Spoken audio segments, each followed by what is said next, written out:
У него самого. Сіз не ниетті запись бастадыңыз ба? Не болды? Жоқ, мен жаңа екінші рет бастадым. Ертеңде екі видео болып шығады. Все, продолжение будет? Так. Продолжение.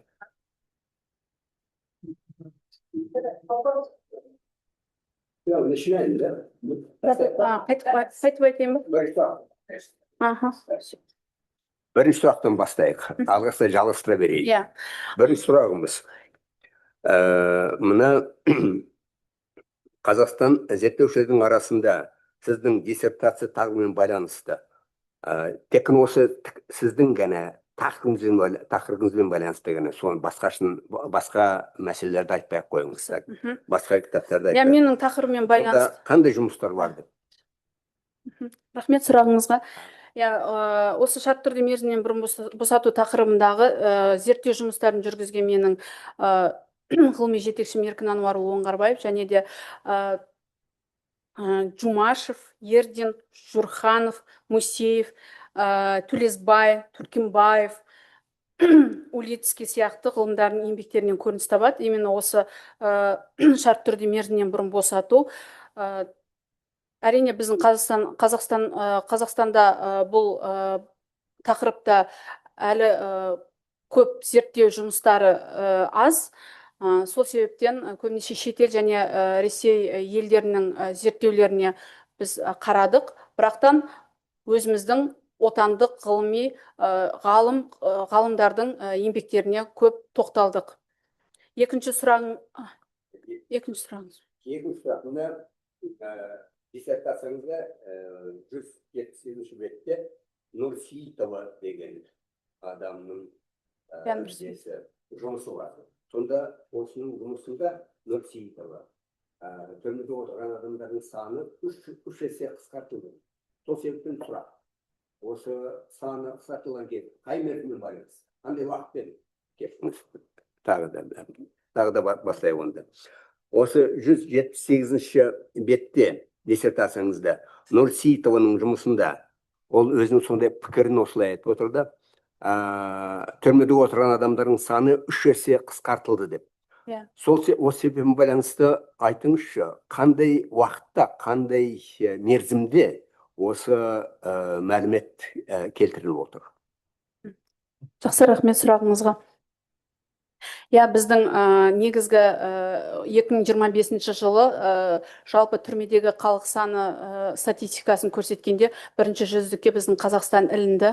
Оны біз әрине ол жақсы жағынан қарадық, алайда біз ол түрмедегі халық санын қысқартуды бір қандайда бір халық санын қысқартуды бір реформа ретінде көрмеуіміз қажет. Не себепті? Өйткені ол жерде түрлі қылмыс деңгейінде отырған адамдар бар.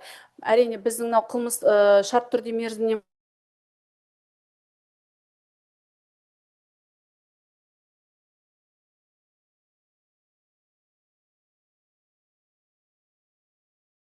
ауырлығы орташа және орташа ауырлығы ауыр қылмыстар үшін 1/3 бөлігін жасағаннан өтеп, бұның 6 айдан кейін сотқа осы шарт түрде мерзімнен бұрын босатылу жөнінде өзінің өтінішін бере алады. Бірақ та бұл жерде тағы бір мәселе бар. Біздің көздегеніміз түрмедегі халық санын азайту емес. Неге? Өйткені біздің ол жердегі адамдардың әрине бөліп жаруға болмайды, бірақтан Конституциямызда белгіленгендей бірінші Қазақстан Республикасының бірінші байлығы ол адам және оның құқықтары мен бостандықтары болып табылғандықтан біз бір жаңағы халық санын азайту үшін жаңағы реформаның негізінде адамдарды босатып, кейіннен ол қоршаған ортаға қандай да бір үлкен зардаптарын шегетін болса, әрине ол жаңағы жақсылық қалып келмейді. Тағы да бір сұрақ қояйын, рұқсат болса. Мына бизнесмендер бір талайы түрмеде отыр қазір, өзінің жазасын өтеп отыр. Енді олардың мысалы экономикаға көмегі өте зор еді. Қалай ойлайсыз өзіңіз? Осы бизнесмендерді босатуға бола ма? Болмай ма? Босатуға болса, қылмыстық әдістері осымен байланысты бар ма? Жоқ па? Атап шығыңызшы. Жақсы, рахмет, сұрағыңыз түсінікті. Әрине, біз тағы осы өте қызық сұрақ, және ол өте қазіргі даулы мәселеге алып келіп отыр. Неге? Өйткенде үлкен резонанс тудырады адамдар арасында. Біз осындай сот қаулыларын қарастыру кезінде, сонымен қатар жаңағы жазаны өтеушілер мен жазадан босатылып шыққан тұлғалардың арасындағы сауалнама жүргізу кезінде әрине осы нәрселерге де бізге көңіл бөлуді қарастырды. Неге? Өйткені бизнесмен деп жаңа өзіңіз айтып отырғандай, олар қаражаты бар, ауқым жаңағы қандай да бір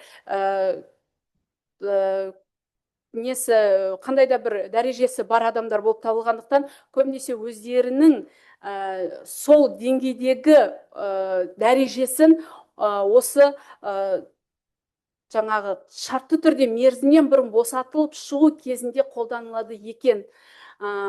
Осындай жағдайлардың орын алмауын қадағалау қажет.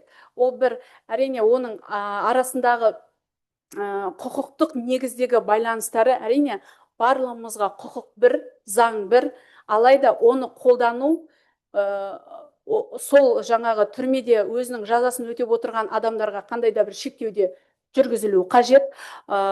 Қазақстан Республикасының азаматы дұрыс жаңа жолда өзінің қарапайым өмірін сүріп жатқан адамменен әрине өзінің үлкен қылмыс жасап, оның өтеуін өтеп жатқан адамның конституциялық құқығы жаңағы бір неде тұратын болса, ол менің ойымша ол әрине жаңағы қандай да бір қылмыстық құқықтық арасындағы ара байланыстың қандай да бір жаңағы төмендеуіне алып келеді. Рахмет. Жауап бергеніңізге. Тағы да сұрақтарыңыз бар ма? Сұрақтар болмаса, онда ғылыми кеңесшілердің пікірлеріне өтейік, тыңдайық олардың пікірлерін. Сөз отандық ғылыми кеңесші, заң ғылымдарының докторы, профессор Оңғарбаев Еркін Әнуарұлына беріледі. Еркін Әнуарұлы, сізге сөз. Көп рахмет. Құрметті Марат Алдоңғарович, құрметті әріптестер, ұсынылып отырған диссертациялық зерттеу тақырыбының өзектілігі Қазақстан Республикасының президенті Қасым-Жомарт Кемелұлы Тоқаевтың жолдаулары мен сот құқықтық реформалары аясында заңнамалық және құқық қорғау жүйесін жаңғырту, сотталғандарды қайта әлеуметтендіру мәселелері бойынша мемлекет тарапынан жүргізіп жатқан жұмыстары тұрғысынан күмән тудырмайды. Сонымен бірге шартты түрде мерзімінен бұрын босату институтының сот практикасының қажеттіліктері мен оның құқықты реттеуі әлі де заңнамалық тұрғыда жетілдіруді талап ететін мәселелердің бар екендігін куәландырады. Айта кететін жағдай, Қазақстан Республикасының Конституциялық сотының тәжірибесінде шартты түрде мерзімінен бұрын босату институтына қатысты 4 нормативтік қаулы шыққан. Қылмыстық құқықтық жекелеген қағидаттарын іске асыруға бағытталған қылмыстық жауаптылықтан және жазадан босату жүйесіндегі институттардың бірі жазаны өтеудің шартты түрде мерзімінен бұрын босату екені белгілі. Өз кезегінде босатудың бұл түрін зерттеу осы бағыттағы теориялық және практикалық аспектілерді терең талдаумен сипатталады. Жазаны өтеуден шартты түрде мерзімінен бұрын босату институтының құқықтық талдауы оның сотталған адамды белгіленген мерзімнен бір бөлігін өтеген және басқа да жағдайлар болған кезде мерзімінен бұрын босату мүмкіндігін беріп қана қоймай, Қазақстан Республикасының қылмыстық кодексінің 72 бабы 7 бөлігін 1, 2 және 3 тармақтарында көзделген жағдайларда оның күшін жоюдың заңнамалық мүмкіндігін де көзететін куәландырады. Қылмыстық кодекстің 22 бабының 8 бөлігі шартты түрде мерзімінен бұрын босату қолданылмайтын адамдардың санаттарын айқындайды.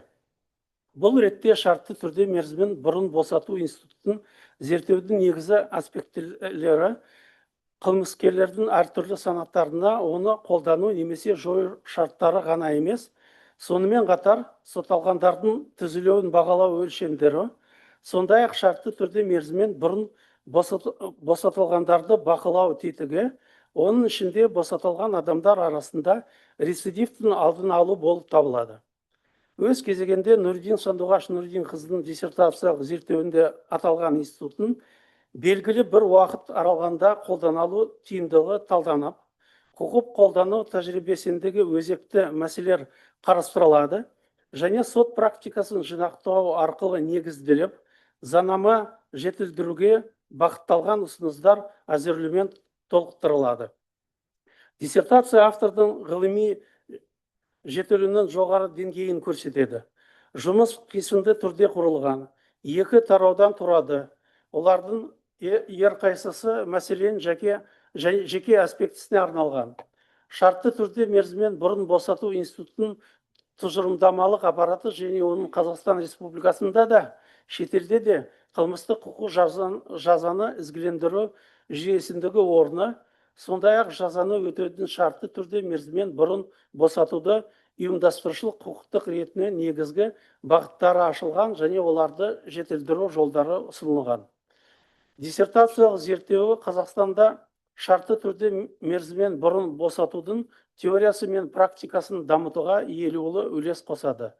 Оның өзектілігі жазаның жазалаушы және тәрбиелік функциялары арасындағы тепе-теңдікті іздеу қажеттілігімен, сондай-ақ сотталғандарды тиімді қайта әлеуметтендіру қажеттілігімен байланысты.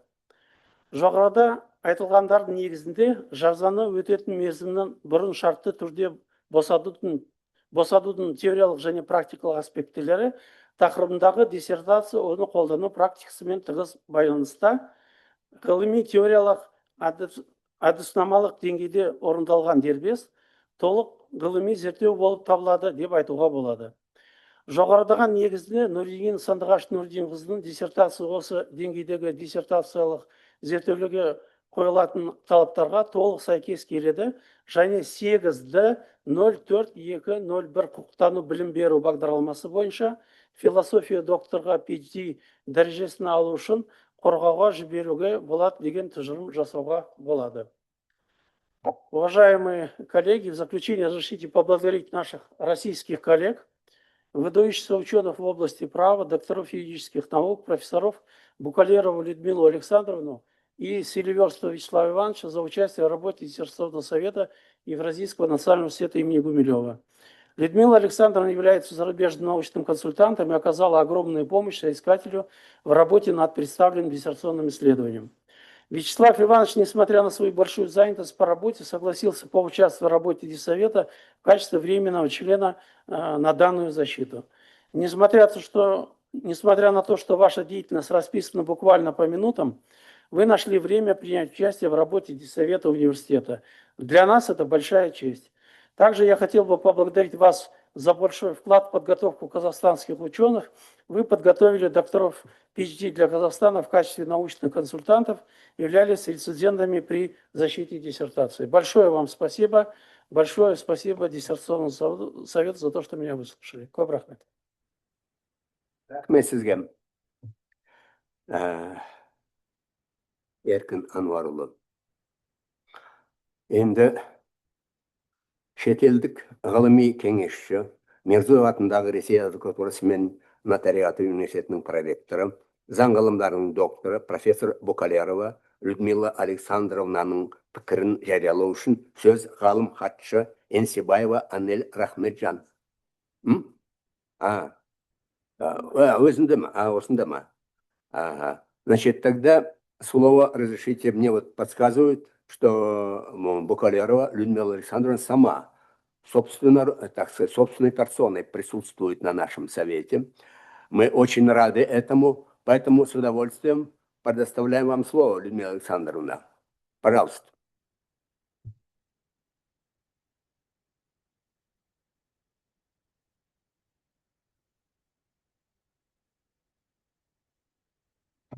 Сети, вас не слышно, микрофон, пожалуйста, подключите.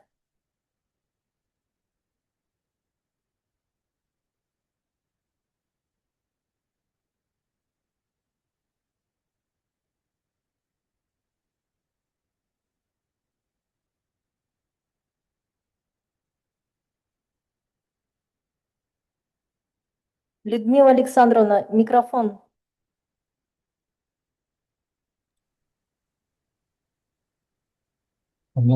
Она подключает микрофон. Но тут не получается. Не получается, да? Ну, Александр, вы нас слышите? Она нас слышит. А мы вас не слышим. Мы, к сожалению, вас не слышим. Мы вас видим, хорошо видим, но, к сожалению, не слышим. Если хотите, я могу зачитать ваш отзыв. А потом, если когда вы подключитесь, вы уже продолжите. Вот, коллеги, да, простите, ради бога, да, я просто не дома. Наконец-то. Да, ну Давайте. вот тут, другой момент. Уважаемые коллеги, добрый день. Вот, очень рада, что действительно наше международное сотрудничество наших вузов и наших вообще стран продолжается. Очень рада, что вы действительно доверяете нам своих учеников. Вот, и мы стараемся и подготовить их на высоком уровне. Я думаю, что наша сегодняшняя докторантка Нуридин Сандугаш, Нуридин Кызы показала себя с самой лучшей профессиональной стороны. Я полностью свой отзыв не буду зачитывать, я его представила в диссертационный совет. Вот, я хотела бы остановиться только на основных моментах, вот, и охарактеризовать крайне положительно нашу диссертантку. Дело в том, что действительно тема, которую подняла докторантка, теоретические и практические аспекты условно-досрочного освобождения от отбывания наказания, это тема, которая не потеряет актуальности, как мы с вами понимаем, никогда. Действительно, кто достоин условно-досрочного освобождения, какие моменты, какие важные вопросы должен учитывать суд при принятии такого решения. Здесь огромный, вот на мой взгляд, это вообще неохватная тема, потому что есть очень много у нас и специальных субъектов, которые находятся в местах лишения свободы, те, которым нужен особый индивидуальный подход при условно-досрочном освобождении. Вот, поэтому ту тему, которую взяла у нас Сандугаш, Нуридин Сандугаш, Нуридин Кызы, она, на мой взгляд, еще будет многие годы служить ее предметом исследования. Ну и в целом она подняла огромный пласт. Вот, литература, которая ей рассмотрена, она охватывает, как вот и она говорила, и философию, и психологию, и педагогику, и уголовное право, уголовно-исполнительное право. Действительно, объем рассмотренный, ей проанализированный, вот, и внесенную в свою диссертацию научных работ достаточен и действительно заслуживает поощрения. Мы понимаем, что вот тема, она действительно требовала изучения и судебной практики, изучения всех научных трудов ученых Казахстана, Российской Федерации, с чем наша докторантка успешно справилась. Я думаю, вы видите, что действительно личность, характеризуя личность этого ученого, мы можем сказать, что наша докторантка действительно показала себя как очень профессиональный, высокотеоретически подкованный специалист.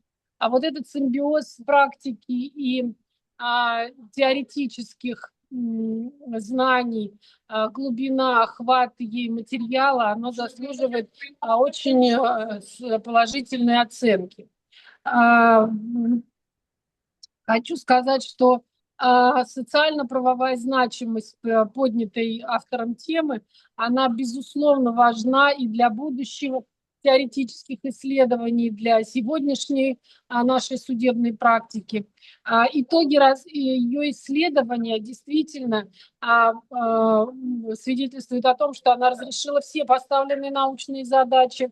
Вот, она владеет юридическим языком, действительно, диссертация очень хорошо написана. Вот, изложена, проанализирована статистика и практика. То есть личный вклад автора, на мой взгляд, здесь налицо.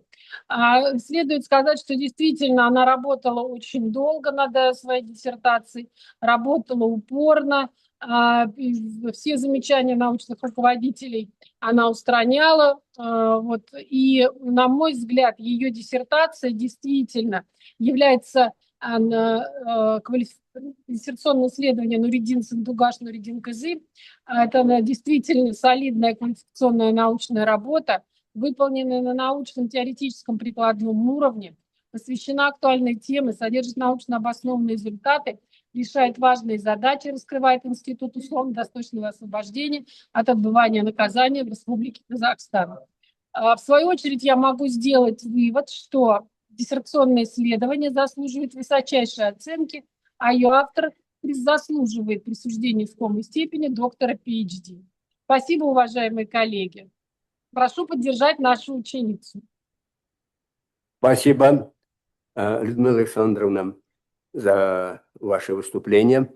Присоединяюсь к Эркину Ануаровичу. Позвольте мне от своего имени, от имени всего диссертационного совета поблагодарить вас, Людмила Александровна, и вас, Вячеслав Иванович, поскольку вы принимаете непосредственно персональное участие в работе нашего совета. Тем более мы дополнительно благодарны вам, что сейчас в Москве довольно раннее время, и вы, тем не менее, все-таки решили, несмотря на это, принять участие. Вам за это дополнительное спасибо. Так, теперь, енді диссертация қорғаудың келесі кезеңіне көшейік. Сөз бірінші рецензент, Абай атындағы Қазақ ұлттық педагогикалық университетінің ғылыми департаменті директор орынбасары, құқықтану кафедрасының қауымдастырылған профессор міндетін атқарушы PhD докторы Рахимо Гакку Нұрлан қызына беріледі. Сізге сөз. Қайырлы күн, құрметті әріптестер, бүгінгі диссертациялық кеңес төрағасы және мүшелері, бүгін сіздерді онлайн форматта көргеніме, сіздермен жүздесіп отырғаныма өте қуаныштымын. Екіншіден, дәл осы диссертациялық кеңеске ресми рецензент ретінде шақырғандарыңызға алғыс білдіремін. Енді бүгінгі ізденушінің жалпы зерттеу жұмысы шартты түрде мерзімнен бұрын босату институтын жетілдіруде үлкен үлес қосады деген сенім білдіремін. Жалпы 8-04-201 құқықтану білім беру бағдарламасы бойынша философия докторы PhD дәрежесін іздену үшін ұсынылған Нуриден Сандуғаш Нуриден қызының жазаны өтеуден мерзімнен бұрын шартты түрде босатудың теориялық және практикалық аспектілері тақырыбындағы диссертациялық жұмысына ресми рецензент ретінде төмендегі критерийлерге сәйкес пікір беруге рұқсат етулеріңізді сұраймын. Жалпы бірінші критерий бойынша диссертация тақырыбының ғылымның даму бағыттарына сәйкестігі, диссертациялық жұмыс ғылым дамуының басым бағыттары мемлекеттік бағдарламаларға толық сәйкес келеді. Оның ішінде Қазақстан Республикасының құқықтық саясатының 2030 жылға дейінгі тұжырымдамасын бекіту туралы Қазақстан Республикасы президентінің 2021 жылғы 15 қазандағы 674 жарлығына және мемлекет басшысы Тоқаевтың 22 жылғы 1 қыркүйектегі әділетті мемлекет, біртұтас ұлт, берекелі қоғам атты Қазақстан халқына жолдауына, сонымен қатар жазаны өтеуден шартты түрде мерзімнен бұрын босатудың, жазаның өтелмеген бөлігін жазаның неғұрлым жеңіл түріне ауыстырудың және тағайындалған жаза мерзімін қысқартудың сот практикасы туралы Қазақстан Республикасы жоғарғы сотының 2015 жылғы 2 қазандағы 6 нормативті қаулысына және мемлекет басшысы Қасым-Жомарт Тоқаевтың Қазақстан халқына жолдауына сәйкес келеді. Сонымен қатар диссертациялық жұмыс қылмыстық атқару заңнамасын жетілдіру, сотталғандарды қайта әлеуметтендіру, құқықтық саясатты дамыту, құқық қорғау қызметінің тиімділігін арттыру мәселелерін зерттеу арқылы аталған басым ғылыми бағыттың мақсат міндеттеріне толық сәйкес келеді. Екінші, ғылым үшін маңыздылығы яғни диссертациялық зерттеу жұмысының ғылыми жаңалығы қылмыстық атқару, криминология, философия, логика, психология салаларының тұрғысынан, сондай-ақ ішінара қылмыстық процессуалды құқық нормаларын ескере отырып, шартты түрде мерзімінен бұрын босату институтының теориялық және практикалық аспектілеріне жан-жақты зерттеу жүргізілген. Зерттеу жұмысында жазаны өтеуден шартты түрде мерзімінен бұрын босату институтына ретроспективтік талдау жасалып, осы бағыттағы отандық және шетелдік заңнама нормалары жан-жақты зерттелген және құқықтық баға беріліп, жетілдіру жолдары айқын көрсетілген деп айтуға болады. Өзінің жазу принципі бойынша жазу деңгейі өте жоғары деп бағаланады. Жазу тілі анық, түсінікті, құқықтық тұрғыда сауатты орындалған жұмыс. Автор жазаны өтеуден шартты түрде мерзімнен бұрын босату мәселелерін қарастырған ғылыми дерек көздерді жинақтау, талдау, нормативті құқықтық актілерге түсініктеме беру, отандық және шетелдік заңнамалардың зерттеу негізінде қол жеткізгендігін көруге болады, және грамматикалық тұрғыдан да өте сауатты жазылған жұмыс. Ішкі бірлік принципі негізделген, яғни логикалық жағынан дұрыс аяқталған, кешенді еңбек деп тануға болады. Диссертацияның өзектілігі де негізделген, қорғауға ұсынылған тұжырымдары мен ережелері өте орынды, алынған нәтижелердің жаңашылдығы, негізділігі, объективтілігі күмән тудырмайды. Зерттеу жұмысы жазаны өтеуден шартты түрде мерзімнен бұрын босату мәселелерін құқықтық реттеуді кешенді сипатта саралауға арналған дербес ғылыми жұмыс болып табылады. Жалпы диссертация мазмұны және диссертация тақырыбын айқындайды. Зерттеу барысында тақырыптың барлық негізгі аспектілері қамтылып, қойылған мақсат міндеттерге сай ғылыми тұрғыда дәйектелген. Диссертация жұмысының тақырыпты толық ашуға бағытталған және зерттеудің мақсат міндеттеріне сәйкес айқын құрылымды баяндалған. Мақсаты мен міндеттері сәйкес келеді. Зерттеудің мақсаты институттың теориялық және практикалық мәселелерін, қолданыстағы заңнама, сот практикасы, құқық қорғау мәселелерін, құқық қорғау органдары қызметіндегі кешенді талдау, оның тиімділігін арттыруға бағытталған негізгі ұсыныстар әзірленген. Қойылған міндеттер зерттеу тақырыбының мазмұнын толық қамтиды. Сонымен қатар шартты түрде мерзімінен бұрын босату институтының құқықтық табиғатын анықтау, оның қолданудың негіздері мен тәртібін, күшін жоюдың құқықтық салдарын зерттеу, сот практикасы мен құқық қорғау органдарының қызметін талдау, шартты түрде мерзімінен бұрын босатылған адамдарға бақылау жүргізу, құқық бұзушылықтардың алдын алу шараларын жетілдіру мәселелері қарастырылған. Осыған байланысты диссертациясының мақсаты мен міндеттері зерттеу тақырыбына толық сәйкес келеді. Диссертацияның барлық бөлімдері мен құрылымы логикалық тұрғыдан толық байланысқан. Автор ұсынған жаңа шешімдер дәлелді белгілі шешімдермен салыстырып сыни талдау жасалған.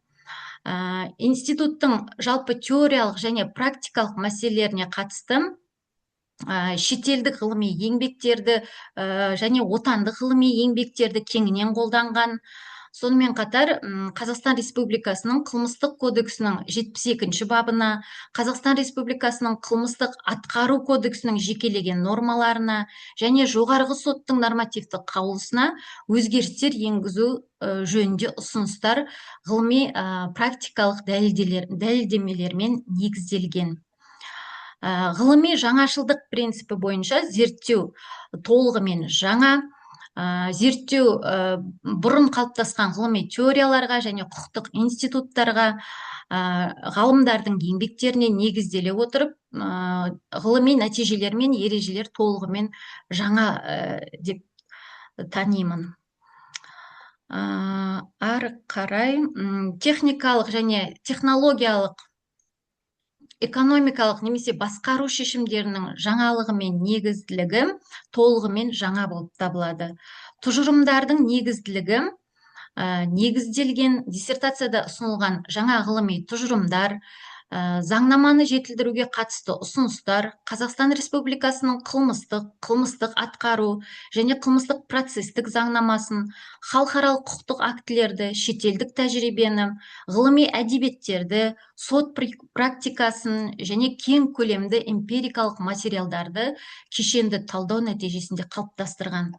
Жалпы автор зерттеу барысында тарихи құқықтық, салыстырмалы құқықтық, жүйелік, логикалық және статистикалық әдістерді қолданған. Сонымен қатар құқық қорғау органдары қызметкерлері, судьялар және шартты түрде мерзімнен бұрын босатылған тұлғалар арасында ауқымды сауалнама жүргізіп, оның нәтижелерін ғылыми дәлел ретінде пайдаланған. Яғни барлық тұжырымдар жеткілікті түрде ғылыми негізделген. Қорғауға шығарылатын негізгі тұжырымдар. Бірінші, Қазақстан Республикасының қылмыстық заңнамасында шартты түрде мерзімнен бұрын босату институтының дамуы, оны қолдану критерийлерінің күрделендірілуі және сотпен қабылданатын шешімдерді дараландыруды күшейту бағытында жүзеге асқандығы анықталды. Жалпы бұл тенденция мемлекеттің қылмыстық жаза мақсаттарына ұстанымдарының өзгеруімен байланысты және қоғам мүдделері мен жәбірленуші құқықтары мен сотталған адамды түзеу міндеттерінің арасындағы тепе-теңдікті қамтамасыз ететін қазіргі өмір талаптарына сәйкес келетін құқықтық институттың қалыптасып келе жатқандығын куәландырады. Жалпы тұжырым дәлелденген, тривиалды емес, жаңа және кең және мақалада дәлелденген. Екінші тұжырымы Қазақстан Республикасының қылмыстық атқару кодексінің 3 бабы 10 тармағындағы сотталған адамды түзеу түсінігі тармағына да берілген және сотталған адамның түзелуін жан-жақты бағалауға мүмкіндік бермейді деп, сол себептен ол нақтыланып толықтыруды талап етеді. Қазақстан Республикасының жоғарғы сотының 2015 жылы 2 қазандағы нөмірі 6 жазаны өтеуді шартты түрде мерзімінен бұрын босатудың, жазаның өтелмеген бөлігін жазаның неғұрлым жеңіл түрімен ауыстырудың және тағайындалған жаза мерзімін қысқартудағы сот практикасы туралы нормативтік қаулысында да оның нақты мағынасы ашылмаған. Осылайша сотталған адамды түзеу мәселесі бойынша жүргізілген салыстырмалы құқықтық талдау нәтижесінде Қазақстан Республикасының қылмыстық атқару кодексінің 3 бабы 10 тармағын толықтырып, яғни редакцияға ұсынылған. Бұл жерде де тұжырым дәлелденген, тривиалды емес, жаңа, қолдану деңгейі кең, мақалада дәлелденген. Келесі 3 тұжырымы сотталған адамның тек нақты қылмысты жасағаны ғана емес, өзге де құқыққа қарсы әрекеттеріне қатысты шынайы, нақты өкініш білдіруі түзелу жолына түскеннің басты көрсеткіштерінің бірі болып табылады. Ол бұрын алынған тәртіптік жазалары сотталған адамның мүддесіне қарсы дәлел болып табылмауы тиіс. Өз кезегінде сот тергеу практикасын зерделеумен жүргізілген сауалнама нәтижелері көрсетіп отырғандай, жазаны өтеудің шартты түрде мерзімнен бұрын босатудың, жазаның өтелмеген бөлігін жазаның неғұрлым жеңіл түріне ауыстырудың және тағайындалған жаза мерзімін қысқартудың сот практикасы туралы нөмірі 6 нормативті қаулысын өзектендіру қажеттілігі туындайды деп, яғни дәл осы жерде нормативтік қаулының 9 тармағы 8 абзацында толықтырулар ұсынылған. Бұл жерде де тұжырым дәлелденген, тривиалды емес, жаңа, қолдану деңгейі кең, мақалада дәлелденгенін көрсетеді. 4 тұжырым шетелдердің қылмыстық заңнама тәжірибесін, еліміздегі сыбайлас жемқорлықтың деңгейін, мемлекетіміздегі сыбайлас жемқорлықпен күрес саласындағы саясатын, сондай-ақ жаза тағайындаудағы қатаңдық және жекелендіру арасындағы тепе-теңдікті қалыптастыруды мақсат ете отырып, Қазақстан Республикасының қылмыстық кодексінің 72 бабы 8 3 тармағына өзгеріс енгізіп, ауыр және аса ауыр сыбайлас жемқорлық қылмысы үшін деген сөз тіркесін сыбайлас жемқорлық қылмысы үшін деген сөзбен ауыстырып, жаңа редакцияда жазуды ұсынып отыр. Бұл жерде де тұжырым дәлелденген, тривиалды емес, жаңа, қолдану деңгейі кең және мақалада дәлелденген. Бесінші, жүргізілген зерттеу барысында бұрын қоғам ортасына қайта бейімделе алмаған сотталғандар бейқам өмірлік ұстаным мен қылмыстық субмәдениетке тәуелділіктің қалыптасуы мүмкін екені анықталады. Бұл адамдардың түзелу жолына түспегендігінің көрсеткіші болып табылады. Сонымен бірге бас бостандығынан айыру жазасына шартты түрде мерзімінен бұрын босату қайта қылмыс жасап қоғамға қауіп төндіруі ықтимал деп өз кезегінде қылмыстық жауаптылық сұрақтары бойынша заңнаманы күшейтуді талап етеді. Бұл жерде Қазақстан Республикасының қылмыстық кодексінің 72-ші бабының 8-ші бөлігі 5-1 тармағымен келесідей толықтыруларды ұсынады. Яғни бас бостандығынан айыру түріндегі жазасын өтеуден шартты түрде мерзімінен бұрын босатылған адамға шартты түрде мерзімінен бұрын босату қолданылмайды деп. Тұжырым дәлелденген, тривиалды емес, жаңа қолдану деңгейі орташа мақалада дәлелденгенін көрсетеді. 6-шы, Қазақстан Республикасы 2014 жылғы 19 қыркүйектегі нөмірі 622 бұйрығымен бекітілген жазаны өтеуден шартты түрде мерзімінен бұрын босатылған адамдардың мінез-құлқына бақылауды жүзеге асыру қағидаларын қайта қарап, учаскелік полиция инспекторларының қызметінен, бас бостандығынан айыру орындарынан босап шығып, пробация қызметінің есебінде тұрған азаматтарға профилактикалық бақылау жүргізу міндетін алып тастау және өкілеттілікті тек пробация қызметіне бекіту ұсынылады. Бұл шара екі қызметтің өкілеттіліктерінің қайталануын жояды және учаскелік инспекторлардың жүктемесін азайтады. Бұл бақылау субъектілерінің қызметін тиімді үйлестіруге және сотталған адамдарды қайта әлеуметтендіруге, жағымсыз жағдайларға уақытылы ден қоюға және профилактикалық шараларды қабылдауға ықпал етеді.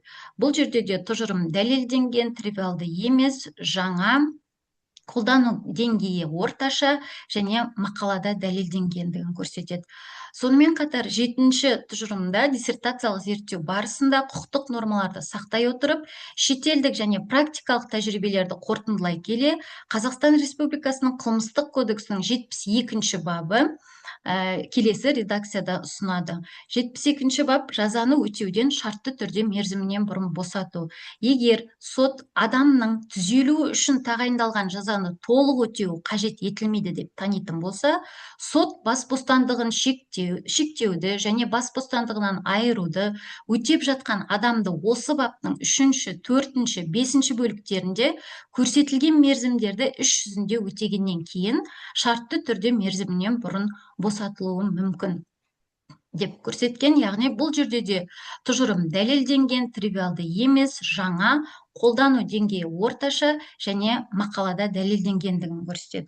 Енді дәйектілік принципі және деректермен ұсынылған ақпараттың дәйектілігі егжей-тегжейлі сипатталынған, диссертацияда әдістемелік негізі жеке бөлімде жеткілікті түрде көрсетілген, жалпы ғылыми, арнайы ғылыми әдістерді нақты көрсеткен, атап айтқанда диалектикалық, тарихи құқықтық, жүйелік талдау, логикалық, салыстырмалы құқықтық жалпылау, статистикалық, сауалнама әдістерінің қолданылу мақсатымен зерттеудің рөлі ашылып көрсетілген. Сонымен қатар, әрбір әдістің қандай міндеттерді шешуге пайдаланылғандығы түсіндірілген. Зерттеу әдістемесін таңдау ғылыми тұрғыда негізделген және диссертацияда қолданылған әдістер жеткілікті дәрежеде сипатталған. Диссертациялық жұмыстың нәтижелері заманауи ғылыми зерттеу әдістерін қолдану арқылы алынған. Жалпы автор зерттеу барысында формальды, заңдық, тарихи, құқықтық, статистикалық, социологиялық әдістерді кешенді пайдаланған, сауалнама жүргізген, эмпирикалық 1788 ішкі істер органдары қызметкерлерінен, 86 прокуратура қызметкерлерінен, 28 судья, 1814 шартты түрде мерзімінен бұрын босатылған азаматтардың пікірін зерделеген. Яғни зерттеу барысында осы алынған деректер статистикалық өңдеуден өткізіп, құқық қолдану тәжірибесін талдау, ғылыми қорытындылар жасау үшін пайдаланған. Бұл да жаңа эмпирикалық материалдарды жинау, жүйелеу, талдау, түсіндіру кезінде ғылыми зерттеу әдістерінің қолданылған диссертациядағы мазмұнын көрсетеді. Теориялық тұжырымдар, модельдер, анықталған өзара байланыстар мен заңдылықтар, эксперименттік зерттеулер мен дәлелденген және зерттеуді қорғауға ұсынылған негізгі ережелері, қолданыстағы заңнаманы, құқық қолдану тәжірибесін, салыстырмалы құқықтық талдауды, эмпирикалық материалдарды кешенді зерделеу арқылы негізделгенін көрсетеді. Жалпы бұл диссертациядағы теориялық қорытындылардың практикалық материалдармен расталғандығында көруге болады. Маңызды мәлімдемелер нақты және сенімді ғылыми сілтемелермен расталған, пайдаланылған әдебиеттер тізімі әдеби шолу үшін жеткілікті, яғни диссертацияда пайдаланған әдебиеттер тізімі 218 ғылыми әдебиетті көрсетеді. Бұл да үлкен нәтижені көрсетеді, яғни авторы әдеби шолу барысында көптеген ғалымдардың еңбектерін, халықаралық тәжірибені, нормативті құқықтық актілерді, сот практикасын, басқа да материалдарды кеңінен қолданғандығын көрсетеді. Тәжірибелік құндылық қағидасы бойынша диссертацияның теориялық маңызы бар, яғни диссертацияның шартты түрде мерзімінен бұрын босату институтының құқықтық табиғатын, оның қылмыстық және қылмыстық атқару жүйесіндегі орнын, қалыптасуы мен даму үрдістерін кешенді ғылыми тұрғыда зерделеуінен көрінеді.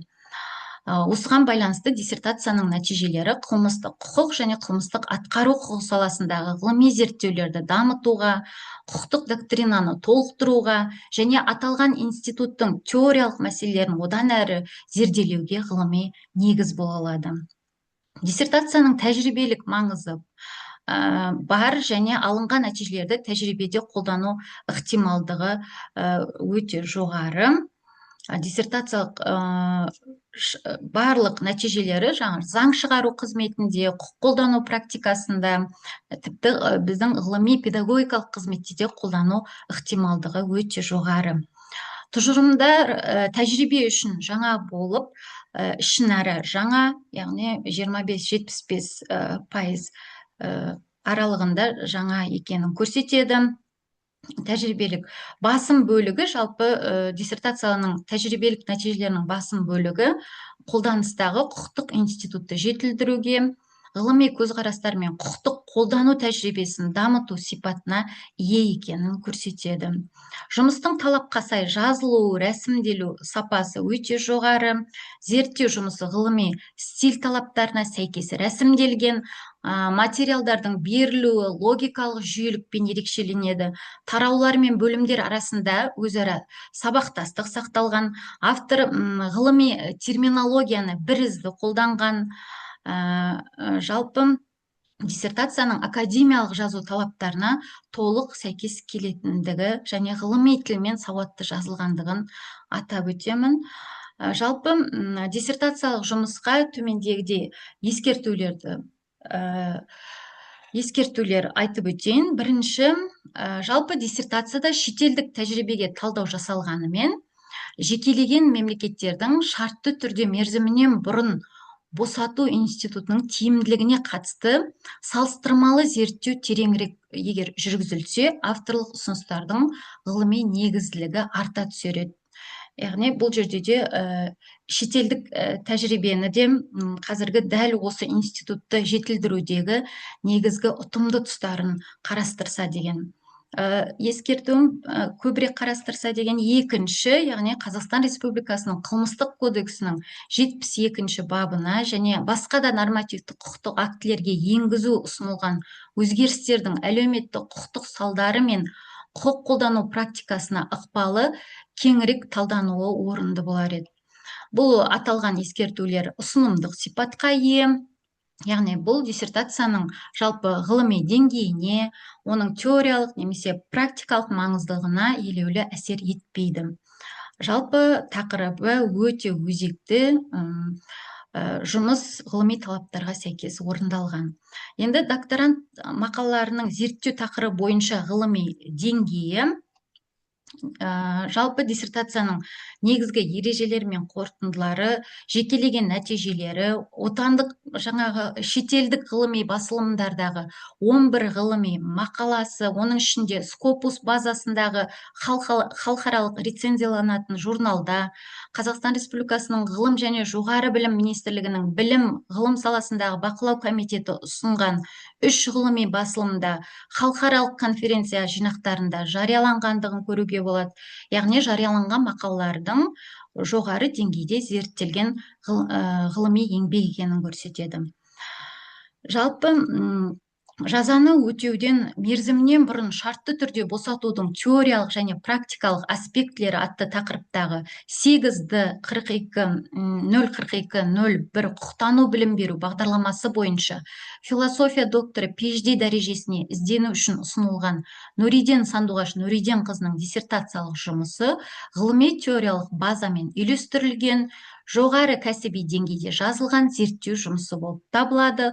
Бұл өз кезегінде диссертациялық жұмысты отандық қылмыстық құқық және қылмыстық атқару құқығы ғылымдарына қомақты үлес қосатын, осы тектес диссертациялық жұмыстарға қойылатын барлық талаптарға жауап беретін үздік ғылыми жұмыс ретінде қарауға болады. Осы негізде диссертациялық жұмыс философия докторы PhD дәрежесін беру жөнінде талаптарға толық сәйкес келеді.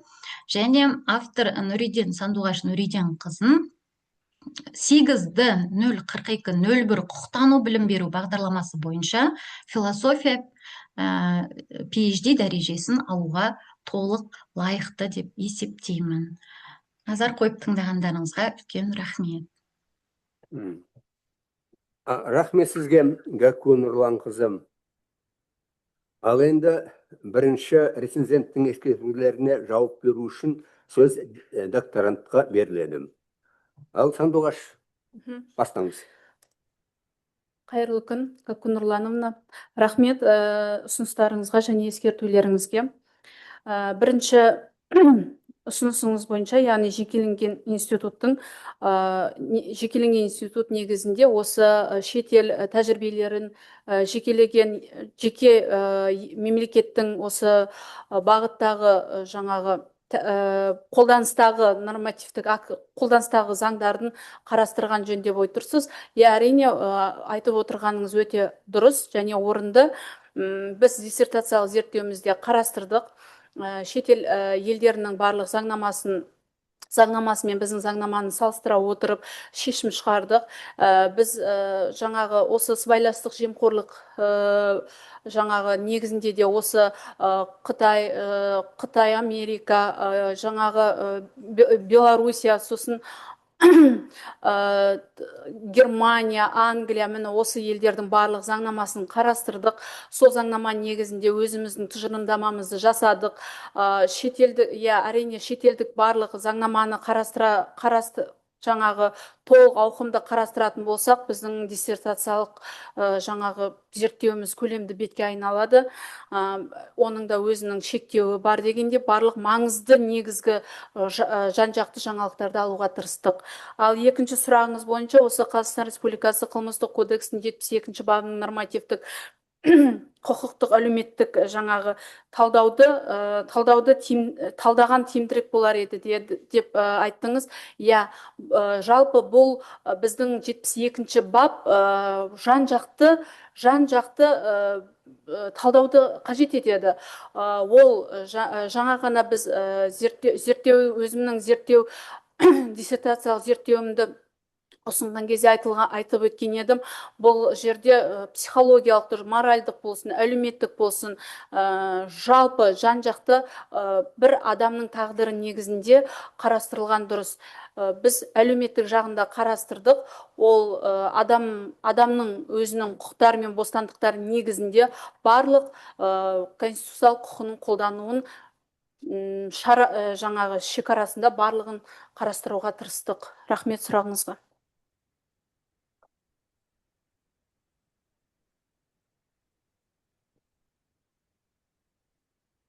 Жақсы, рахмет.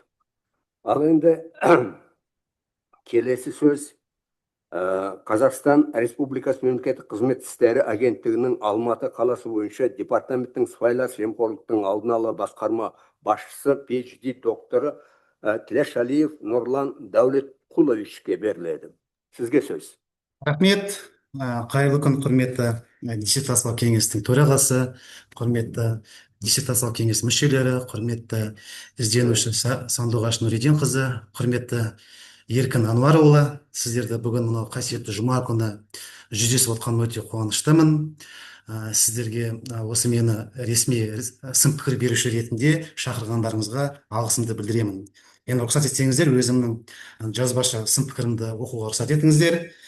Нұриден Сандуғаш Нұриденқызының жазаны өтеуден мерзімінен бұрын шарт түрде босатудың теориялық және практикалық аспекттері тақырыбындағы диссертациялық жұмысына берілген сын пікір 13 өлшем шарттан тұрады.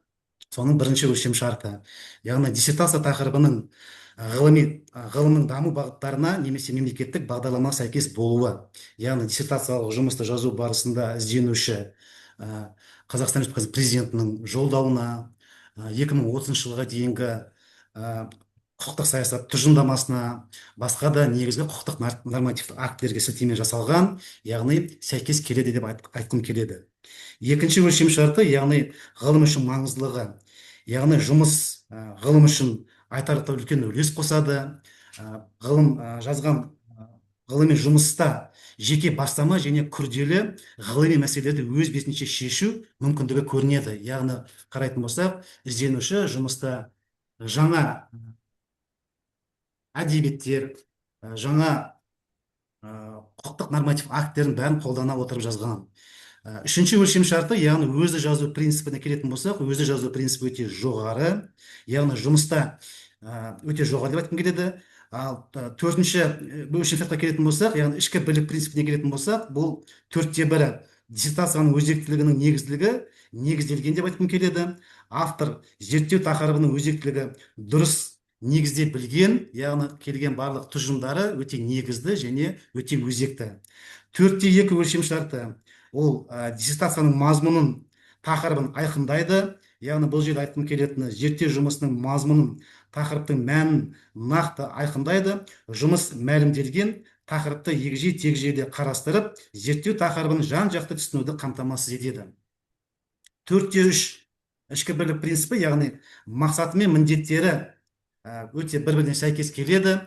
Мақсаты да өте өзекті, міндеттері де мақсатына сәйкес келіп ашылып жазылған. 4/4 ішкі бірлік принципіне келетін болсақ, барлық бөлімдері мен құрылымдары логикалық тұрғыдан өзара байланысты, мен айтқым келеді, толық байланысқан деп айтқым келеді. Яғни барлық тақырыптар мен ол жерде көрсетілген сұрақтар, яғни жоспардағы бір-бірімен өте тығыз байланысқан. 4/5 келетін болсақ, автор ізденуші, яғни Сандуғаш Нұриденқызы ұсынған жаңа шешімдер, қағидаттар мен әдістер дәлелді және белгілі шешімдермен салыстырып бағаланған дегенге келетін болсақ, яғни сыни талдау бар деп айтқым келеді. Автордың ұсынған жаңа тұжырымдары дәйекті негізделген, зерттеу жұмысында талдаулар жеткілікті деңгейде жүргізілген. Яғни тек қана бұл жұмыста теориялық мәселе емес, бұл жерде ізденуші, яғни тәжірибелік мәселелерді жазған, көрсеткен деп айтқым келеді. 5-ші өлшем шарты, яғни ғылыми жаңашылдық қағидатына келетін болсақ, 5/1 ғылыми нәтижелер мен ережелер жаңа ма деп көрсеткен болатын болсам, яғни мен толығымен жаңа деп айтқым келеді. Өйткені жазаны өтеуден шарт түрде мерзімінен бұрын босату мәселесі Қазақстан аумағында кешенді түрде зерттеліп жатыр, бірақ ізденуші Сандуғаш Нұриденқызының келтірген барлық тұжырымдары толығымен жаңа деп айтқым келеді. 5/2 диссертацияның тұжырымдамасы жаңалығы, ол да толығымен жаңа, өйткені бұл тұжырымдар құқық ғылымның дамуына айтарлықтай үлкен үлес қосады деп бағалаймыз. Яғни Қазақстан Республикасы қылмыстық кодексіне, қылмыс атқару кодексіне, сонымен қатар Қазақстан Республикасы жоғарғы сотының нормативтік қаулысына өзгерістер енгізу жөніндегі ұсыныстар ғылыми тұрғыдан негізделген. 5/3 қағидатына келетін болсақ, техникалық, технологиялық, экономикалық немесе басқару шешімдерінің жаңалығы және негізделігі деген көрсететін болсақ, бұл жерде айтқым келеді, толығымен жаңа деп, яғни техникалық, технологиялық, экономикалық немесе басқару шешімдерінің жаңалығы мен негізілігі толығымен жаңа болып келеді. Яғни барлық техникалық экономикалық неде жұмыста өте жаңа, атап айтсақ, өте жоғары деңгейде жазылған. 6-шы өлшемшартқа келетін болсақ, тұжырымның негізділігі, яғни барлық жаңа тұжырымдар ғылыми тұрғыдан маңызды дәлелдерге негізделген деп айтқым келеді. Өйткені жұмыста құқықтық актілерге талдау жасалып, алынған ғылыми нәтижелердің негізділігі мен дәлдігі қамтамасыз етілген. Яғни диссертациялық жұмыстағы барлық ғылыми тұжырымдар мен сенімді және ғылыми негізделген. Өйткені автор жазу барысында жаңа айтып кеттім сіздерге, тек қана теориялық практикалық емес, сонымен қатар ғылыми жоғары деңгейде жазылған деп айтқым келеді. Енді 7-ші өлшемшартқа келетін болсақ, яғни ізденуші Сандуғаш Нұридин қызымен 7 тұжырымдама көрсетілген. Сол 7 тұжырымдаманың барлығы өздеріңізде бар, ізденуші айтып кетті. Мен сол 7 тұжырымдардың бәрінде өте жоғары деп айтқым келеді. Енді өлшемшарттарға келетін болсақ, барлық 7 тұжырым толығымен алатын болсақ, тұжырым дәлелденген ба десек, иә, дәлелденген деп айтқым келеді.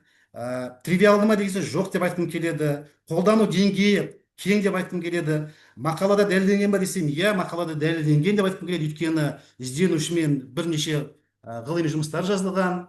Соның барлығы ішінде, яғни бүкіл өзінің ұсынымдар мен тұжырымдары, яғни қорғауға ұсынып жатқан, соның барлығы, яғни дәлелденген, көрсетілген, яғни жұмыста ешқандай да тривиалды жоқ деп айтқым келеді.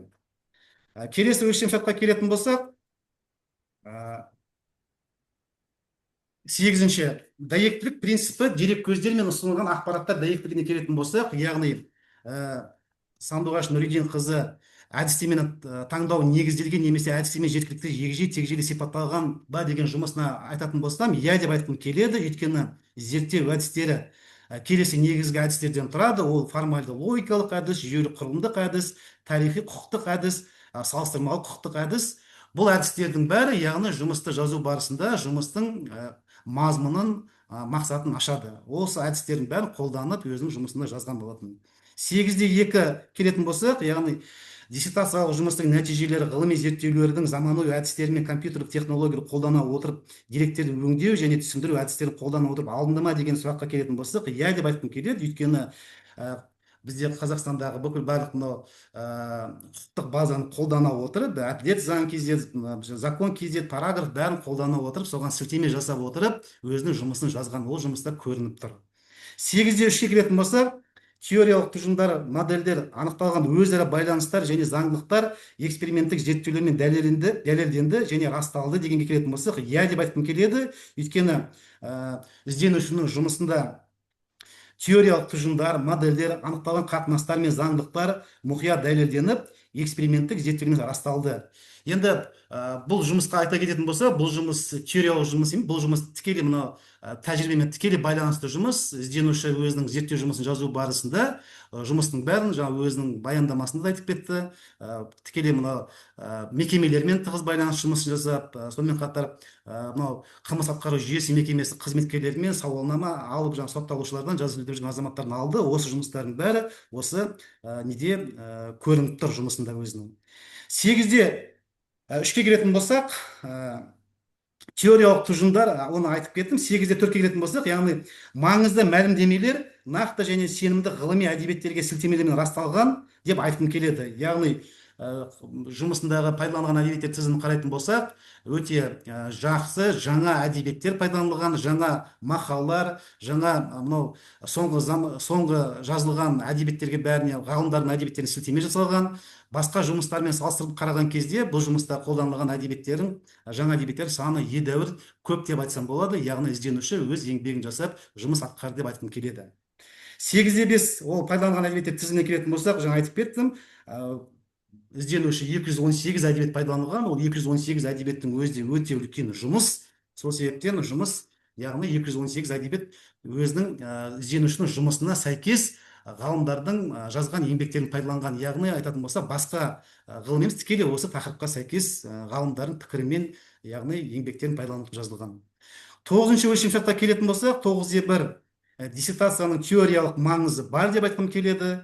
Яғни зерттеудің қол жеткізген негізгі ғылыми нәтижелерін жоғарғы заң оқу орындарында, қылмыс атқару құқығы пәндерінен дәрістер жүргізуге пайдалануға болады. Өте айтқым келеді, дұрыс, өйткені жұмысын ары қарай жалғастырып, жоғары оқу орындарында, мынау арнаулы оқу орындарында, керек десеңіз, мына қазіргі мектепте мына құқықтық саясат, құқықтық мынау сабақтарын оқыту барысында бұл еңбекті пайдалануға болады деп айтқым келеді, өйткені жұмыстың өте маңыздылығы жоғары.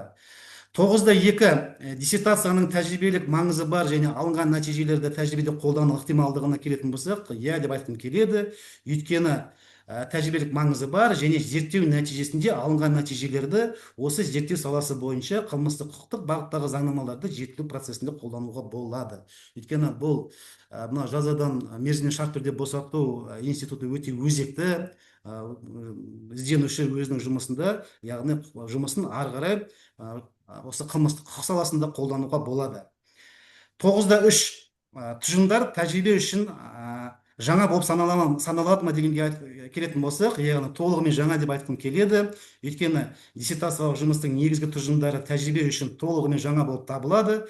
Себебі диссертация бойынша қол жеткізілген қорытындылар мен тұжырымдар тиісті құқық саласы бойынша алғаш рет анықталған ұсыныстар болып табылады. Енді жұмыс жаңа айтып кеттім, өте жаңа. Бұл жұмысты тек қана жоғары оқу орындары ғана емес, сонымен қатар мына тәжірибедегі қызметкерлер үшін де қолдануға болады деп айтқым келеді. 10-шы өлшемшартқа келетін болсақ, жұмыстың талапқа сай жазылу және рәсімделу сапасына келетін болсақ, өте жоғары деп жазым келеді. Өйткені жұмысты жазу барысында бірнеше неден өткен болатын, өзі де мынау қазіргі жүйе бар, плагиат мәселесіне қатысты жұмыс толығымен жаңа деп айтқым келеді. Өйткені мәтіні барлық ғылыми стандартқа сәйкес жазылған, автор нақты терминологиямен негізделген және дәлелдерді қолданады. Бұл жұмысты түсіну мен қабылдау едәуір жеңілдетеді. Яғни жұмыс айтатын болсақ, автор өзінің жұмысында жақсы ғылыми түсінікті жолмен жазғанын айтқым келеді. Енді 11-ші өлшемшарт бұл диссертацияға ескертулер, яғни ізденуші Сандуғаш Нұриден қызы тарапынан диссертациялық жұмысты кешенді зерттей отырып, жазаны өтеуден шартты түрде мерзімінен бұрын босатуды, құқықтық реттеудің даму қағидаттарын құқықтық тұрғыдан нақтылау мақсатында ұлттық заңнаманы халықаралық стандарттармен үйлестіру және әрбір ұғымның нормативтік құқықтық негізін жүйелеу ұсынылған жағдайда зерттеудің құндылығын арта түсер еді деді. Бірақ бұл мен айтып отқан ескертуім жай академиялық жай ғана ескерту ретінде, бұл академиялық жазу сапасын төмендетпейді, диссертацияның мазмұны мен мақсатын төмендетпейді, яғни құндылығын төмендетпейді, жұмыс жоғары сипатқа ие және жұмыстың оң жақты қабылдауға ешқандай да әсер етпейді деп айтқым келеді. Яғни мен келтірген ескертулерім бұл ешқандай да қатты әсер етпейді, оны ары қарай жалғастыруға болады. Енді 12-ші өлшемшартқа келетін болса, докторант ізденуші Сандуғаш Нұриден қызының мақалаларының зерттеу тақырыбы бойынша ғылыми деңгейіне келетін болса, диссертацияның негізгі ережелері мен қорытындылары, сондай-ақ ғылыми зерттеулердің жекелеген нәтижелері шетелдік және отандық ғылыми басылымдарда 11 ғылыми мақалада шыққан, оның ішінде Scopus, сонымен қатар мына білім және жоғары ғылым саласындағы комитет ұсынған журналдарда 3 ғылыми мақаласы бар, жалпы 11 мақала. Оны да айта кетсек, өте жоғары жазылған. Кейбір қорғауларда ізденуші, мысалы айта кетейік, 4-ақ мақаламен, 3-ақ мақаламен ғана шығып жатады. Бұл жерде Сандуғаштың өзінің 11 мақала жазғаны өте, яғни осы жұмыспен айналысқанын айтқым келеді. Енді өзімнің тікелей шешімге келетін болсам, яғни Сандуғаш Нұриден қызының жазадан өтеуден мерзімінен бұрын шартты түрде босатудың теориялық және практикалық аспекттері атты тақырыптағы 8.04.201 құқықтану білім беру бағдарламасы бойынша философия доктор PhD дәрежесін ізденушімен ұсынған диссертациялық жұмыстың ғылыми теориялық базамен үйлестірілген, жоғары кәсіби деңгейде жазылған зерттеу жұмысы болып табылады деп айтқым келеді. Бұл өз кезегінде диссертациялық жұмыстың отандық қылмыстық құқығы және қылмыс атқару құқығы ғылымдарына қомақты үлес қосатын және осы тектес диссертациялық жұмыстарға қойылатын барлық талаптарға жауап беретін үздік ғылыми жұмыс ретінде қарауға мүмкіндік береді. Осы негізде аталған диссертациялық жұмыс философия доктор PhD дәрежесін беру жөніндегі талаптарға толық сәйкес келеді. Ал автор 8.04.201 құқықтану білім беру бағдарламасы бойынша философия доктор PhD дәрежесін алуға толық лайық деп есептеймін. құрметті диссертация кеңесінің төрағасы, қосымша тағы айта кететін деген нәрсе, бұл тақырып өте өзекті. Мен өзім адвокаттық қызметпен айналысқан болатынмын осы мемлекеттік қызметке келгенге дейін. Қазіргі кезеңде жазасын өтеп жатқан 30 мыңнан аса азаматтар жазасын өтеп жатыр. Барлықтарының үміттері осы қазіргі сандуғаштың ұсынып жатқан несі, яғни тұжырымдары. Олар жазасын өтеу барысында мерзімінен бұрын шартты түрде шыққысы келеді. Мен өзім де бірінші рет осыны азаматтар шығарған болатынмын. Ол азаматтардың артында қаншама отбасы бар, қаншама балалары бар, мысалы қандай шыққан кезде қуаныштарын көрсеңіз.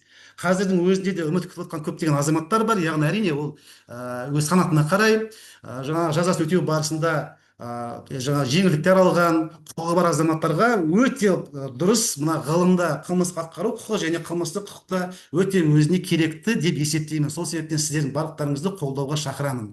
Рахмет. Рахмет сізге, Нұрлан Дәулетқұлович.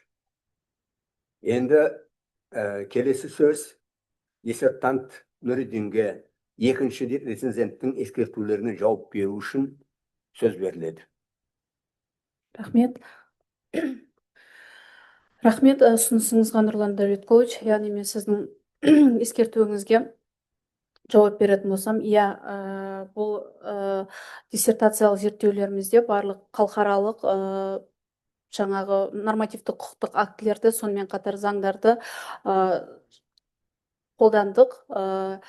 Бұның ішінде жаңағы адам құқықтары мен бостандықтары заңы, Нельсон Мандела заңы кіреді. Оның ішінде Францияда қабылданған әлеуметтік соттық бақылау жүйесіндегі заң кіреді, 1998 жылы қабылданған, және де тағы басқа заңдармен біз осы шарт түрде мерзімнен босату туралы жаңа практикалық және теориялық мәселелерін шетел халықаралық нормативті құқықтық актілермен байланыстыра отырып зерттеу жүргізген болатынбыз.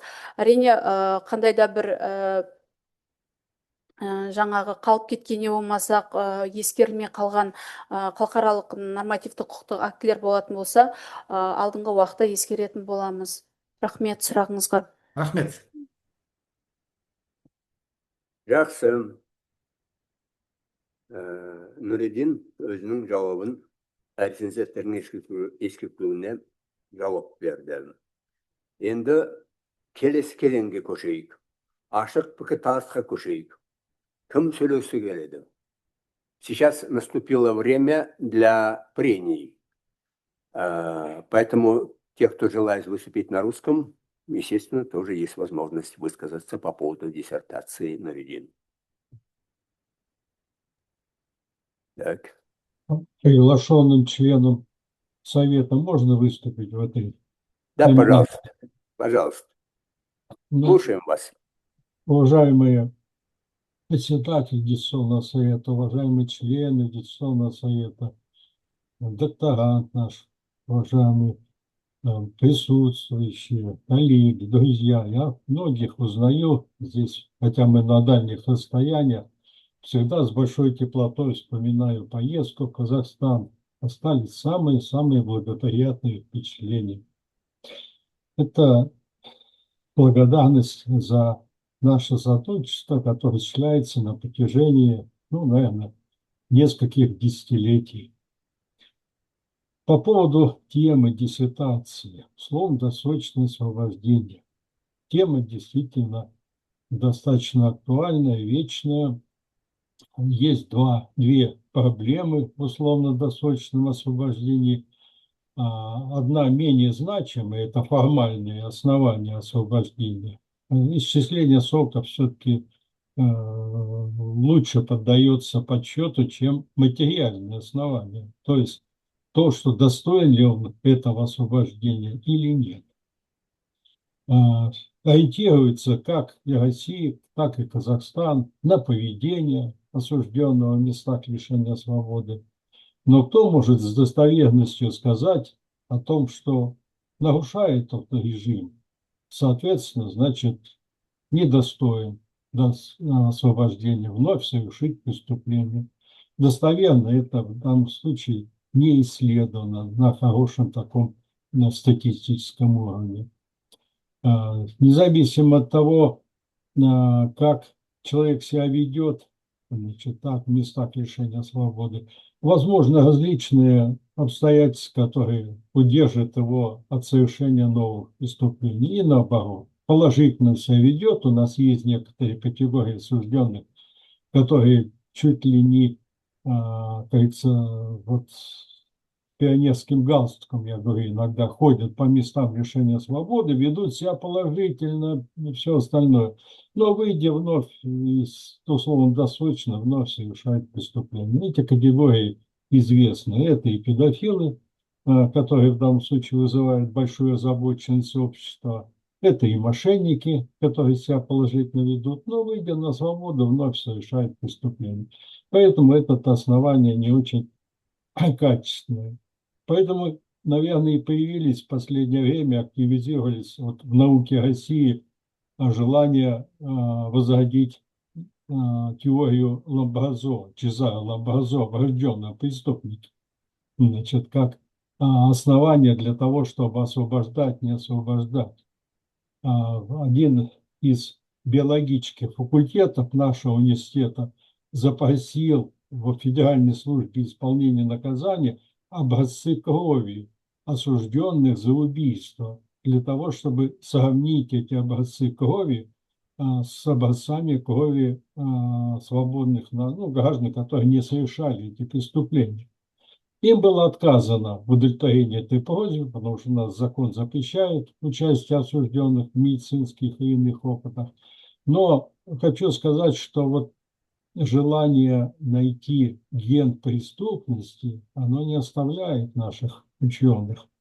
Значит, и я думаю, что они будут продолжать эти поиски тем или иным путем, находя эти образцы. Значит, Чезаро Ламбразо измерял длину ушей, значит, и, соответственно, определял, к какому виду преступления он приспособлен. Здесь просто идет поиск этих путей на более серьезном уровне. Это все, конечно, подрывает условно-досрочное освобождение. Если мы скатимся на эту неолабразианскую новую теорию врожденного преступника, мы тем самым подаем основу для условно-досрочного освобождения. И в этом и опасность заключается. Я по тем репликам, по тем знакомым мне терминам, которые были в процессе защиты нашего уважаемого докторанта, слышал о том, что идет речь, естественно, о пробации, идет речь о профилактическом аспекте, идет речь об участии институтов гражданского общества, помощи этим лицам, контроле за освобождением, включая вот бизнес, как должен подключаться к этому вопросу. Ну, целый час удивительно пытали докторанта, но она выдержала, как я понимаю, это перекрестный этот допрос.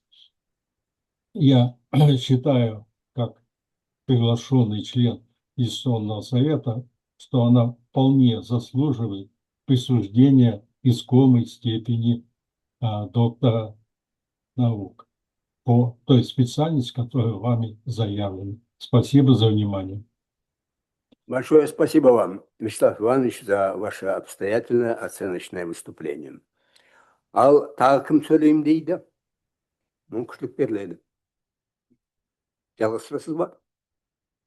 Жалғастырыңыз. Шынында бүгін өте ауқымды және нәтижелі қорғау болды. Ең бастысы, енді докторанттың өзі сұрақтарға нақты жауап бере алды. Және салааралық зерттеу болып табылады. Және тағы бір айтатын жайт, ол осы қорғауға шығарылған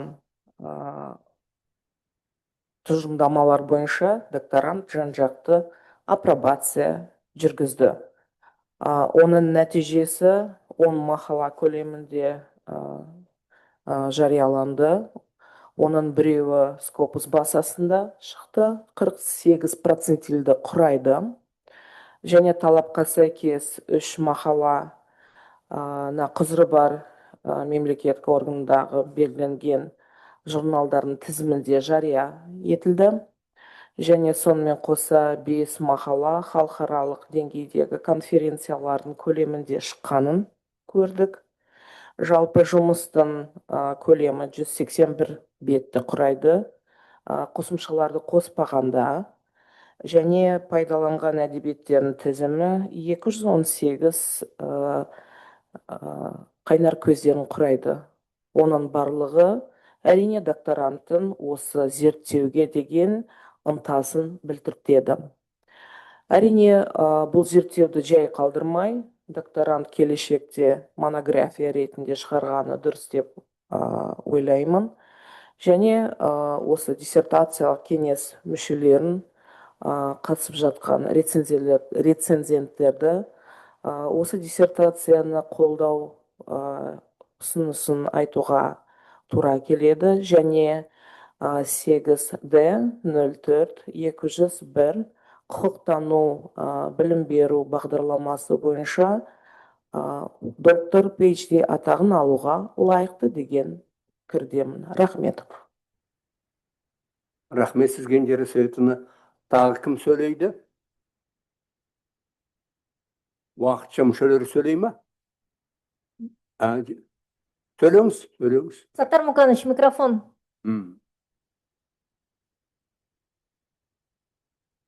Сізге сөз. Қосылды ма? Қосылды. Естіледі. Айта беріңіз. Құрметті диссертация кеңесінің төрағасы, құрметті диссертация кеңесінің мүшелері, мен өзімнің бүгінгі диссертация бойынша пікірімді айтайын деп едім. Ізденуші Сандуғаш Нұриденқызы үлкен жоғары деңгейде диссертацияны ұсынып отыр бүгінгі отырыста. Жоғары деңгей неліктен деп санаймын.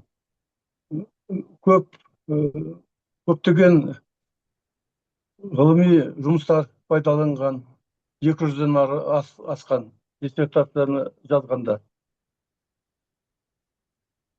Статистика қолданған, сауалнама жүргізілген диссертацияның тақырыбы бойынша.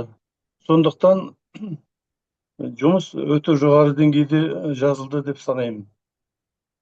Бұл жұмыс бойынша жақсы тұжырымдар дайындалған, әзірленген, ұсынылып отыр диссертация кеңесінің қарауына.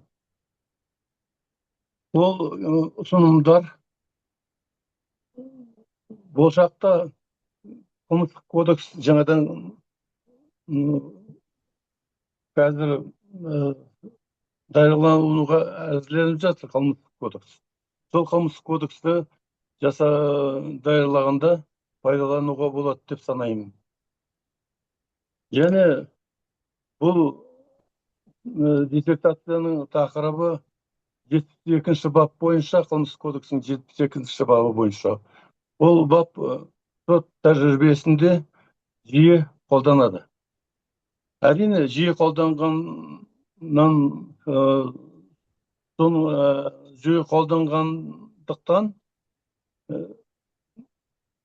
кейде кемшіліктері болады қылмыстық құқық қолдану тәжірибесінде. Қателер орын алады. Кейбір мәселелер дұрыс шешілмейді. Сондықтан диссертацияның тақырыбы өте өзекті деп санаймын. Және бұл тақырып бойынша диссертациялар көп жазылған жоқ біздің Қазақстанда. Бәрін қорытындылап айтқанда, PhD диссертацияларға қойылатын талаптарға осы Сандуғаш Нұриденқызының диссертациясы лайық сай келеді. Ал осы диссертацияның авторы Сандуғаш Нұриденқызы доктор PhD ғылыми атағын алуға лайық. Рахмет. Рахмет Назарларыңызға сізге рахмет. Саттар Мұханович. Тағы кім сөйлеймін дейді? Бастаңыз. Сөз Ысқақ Байдархан Байдаковичке беріледі. Рахмет. Байдекұлына. Уважаемый председатель Верховного Совета, уважаемый член Верховного Совета, уважаемые коллеги, действительно тема исследований, которые провела наша уважаемый соискатель, заслуживает всяческого поощрения, потому что это очень актуально. Как говорил наш уважаемый Вячеслав Иванович, даже в настоящее время этот институт в отношении лиц, осужденных к лишению свободы, до сих пор очень много проблем. Какие критерии оценки личности, что применять? Вот Вячеслав Иванович не сказал в своем выступлении, он предлагает один из критерий – это сохранение семьи. То есть, если осужденный, отбывая наказание, сохранил семью, это является очень важным критерием для того, чтобы он закрепился на свободе. Я хотел бы обратить ваше внимание и ряд других массовых проблем. В первую очередь это связано с тем, допустим, у нас смертную казнь отменили, а пожизненное лишение свободы сейчас стоит. И вот сейчас стоит проблема, как нам его исполнение осуществить. Вот, как уже говорил Вячеслав Иванович, на это обратил, 25 лет отбыл человек наказание, и мы его должны выпускать. Это же опасно. Это лица, которые совершили тяжкие, особо тяжкие преступления, некоторым из которых смертная казнь заменена лишением свободы, да? И мы его должны отпускать. Поэтому здесь механизм надо отрабатывать. Вот я в своем выступлении на этих статьях часто предлагаю пожизненное лишение свободы сделать два вида. С правом на условно-досрочное освобождение и без права на УДО. То есть таким образом мы те лица, которые действительно особо тяжкие преступления, терроризм, педофилия и так далее, мы полностью их изолируем и скажем, все, вы не имеете права на УДО. Что же касается тех лиц, которые совершили менее резонанса социально, может быть, в отношении их и применять. Но при этом мы должны их испытать. Вот как раз пробация, это является одним из важных элементов. Вот. 20 лет отбыл, 5 лет мы его переводим вот как раз под пробационные условия, льготные условия за пределами колонии. И это нам позволит смотреть, можем ли мы его отпускать или нет. Вот. Это важный, я скажу, механизм как раз применения института условно-досрочного освобождения. Но перспективу я вижу и в дальнейшем, что этот институт УДО надо широко применять и в отношении наказаний, не связанных с лишением свободы. Вот. Это осужденный тоже имеет право на УДО. Ну, допустим, ограничение свободы. Вот. Если он себя ведет хорошо работает, вот. Почему бы мы ему не можем применить вот этот механизм испытаний и досрочного освобождения?